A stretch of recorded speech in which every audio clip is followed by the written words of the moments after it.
এসছে। নিজ খরচে আমি এইসব জায়গায় খেতে আসি না কখনো। বকা খাবে, এর জন্য আমাদের এখন রেস্টুরেন্ট থেকে তাড়িয়ে দেবে আমরা জানি।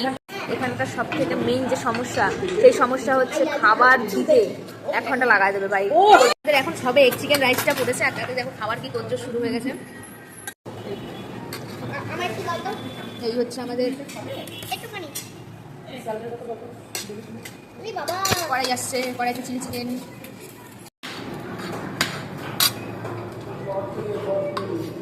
এক ফোটাও ফেলা যাবে না, সেই কারণে হাড়ির শেষ অংশটুকু কেটে এবারে এই সুন্দর খাওয়াচ্ছে। আমি আর আমার ভাই পরিষ্কার করে খাওয়া দাওয়া করেছি। দেখুন গাইস, দাদা দেখাচ্ছি। আরে এই ছেলে আবার এই দেখো সব খেয়ে পেট ভরেনি, তাই কাকিমা আবার এই যে একটা শ্যাটে নিল। শ্যাটটা একবার মুই ঠান্ডা গাল দেখতে গাইস, এটা অ্যাকচুয়ালি মুই ঠান্ডা গাল দেখতে। শেষে কেক খাওয়া দাওয়া করে আমরা আজকের খাওয়া দাওয়া শেষ করলাম। কেকটার কোনো দরকারই ছিল না, কিন্তু সবার ইচ্ছের জন্য হলো।